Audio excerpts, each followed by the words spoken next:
இன்றைக்கு பொதுக்காலத்தின் 29ஆம் வாரம் அக்டோபர் மாதம் 22ஆம் தேதி புதன்கிழமை. இன்று புனித 2ஆம் ஜான் பால் திருத்தந்தை அவர்களுடைய நினைவு விழா. இன்று தேவன் நமக்கு தரும் ஜீவநீர் ஊற்றான இறை வார்த்தைகள் புனித லூக்கா எழுதிய நற்செய்தி இயல் 12 இறை வார்த்தைகள் 39 48 முடிய. அக்காலத்தில் இயேசு தம் சீடர்களை நோக்கி கூறியது, எந்த நேரத்தில் திருடன் வருவான் என்று வீட்டு உரிமையாளருக்கு தெரிந்திருந்தால் அவர் தம் வீட்டில் கன்னமிட விடமாட்டார் என்பதை அறிவீர்கள். நீங்களும் ஆயத்தமாயிருங்கள், ஏனெனில் நீங்கள் நினையாத நேரத்தில் மானிட மகன் வருவார். அப்பொழுது பேதுரு, ஆண்டவரே, நீர் சொல்லும் இந்த ஓமை எங்களுக்கா அல்லது எல்லோருக்குமா என்று கேட்டார். அதற்கு ஆண்டவர் கூறியது, தம் ஊழியருக்கு வேளா வேளை படியளக்க தலைவர் அமர்த்திய நம்பிக்கைக்கு உரியவரும் அறிவாளியுமான வீட்டு பொறுப்பாளர் யார்? தலைவர் வந்து பார்க்கும்போது தம் பணியை செய்து கொண்டிருப்பவரே அப்பணியாளர். அவர் பேறு பெற்றவர். அவரை தம் உடைமைகளுக்கெல்லாம் அதிகாரியாக அவர் அமர்த்துவார் என உண்மையாக உங்களுக்கு சொல்லுகிறேன். ஆண்டவரின் அருள்வாக்கு. கிறிஸ்துவே மக்கு புகழ். உம்மோடு இருக்கணுமே ஐயா, உம்மை போல் மாறணுமே. உம்மோடு இருக்கணுமே ஐயா, உம்மை போல் மாறணுமே. உலகின் ஒளியாய் மலை மேல் அமர்ந்து வெளிச்சம் கொடுக்கணுமே ஐயா, வெளிச்சம் கொடுக்கணுமே. உம்மோடு இருக்கணுமே ஐயா, உம்மை போல் மாறணுமே.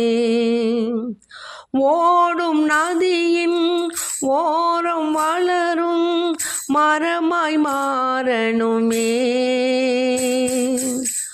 ஓடும் நதியின் ஓரம் வளரும் மரமாய் மாறணுமே. எல்லா நாளும் இலைகளோடு கனிகள் கொடுக்கணுமே. நான் எல்லா நாளும் இலைகளோடு கனிகள் கொடுக்கணுமே. உலக பெருமை இன்பமெல்லாம் குப்பையாய் மாறணுமே. உம்மையே எந்தன் கண் முன் வைத்து ஓடி ஜெயிக்கணுமே. நான் உம்மையே எந்தன் கண் முன் வைத்து ஓடி ஜெயிக்கணுமே. உம்மோடு இருக்கணுமே ஐயா, உம்மை போல் மாறணுமே.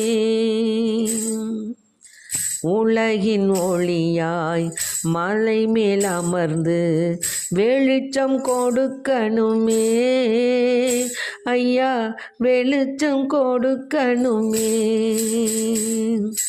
உம்மோடு இருக்கணுமே ஐயா, உம்மை போல் மாறணுமே.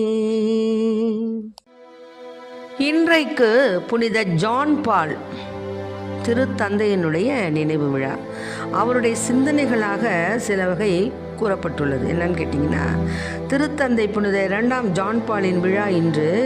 அவருடைய சில மேற்கோள்கள், அதாவது நமக்குள்ளேயே இருக்கின்ற பிரிவினைகள் நற்செய்தியை பிறர் கேட்க விடாமல் செய்து விடுகின்றன.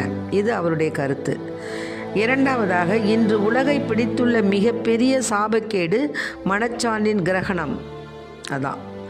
3, குடும்பத்தின் முக்கியத்துவத்தை உணர்ந்த நாம் எடுக்கும் ஒவ்வொரு முயற்சியும் சமூகத்திற்கு நாம் செய்யும் மிகப்பெரிய சேவை.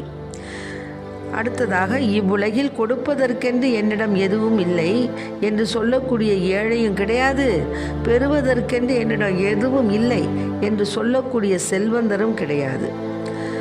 அடுத்ததாக, பொருளாதார உலகமயமாக்கலால் ஏழ்மையும் துன்பமும் தான் உலகமயமாக்கப்பட்டு வருகின்றன.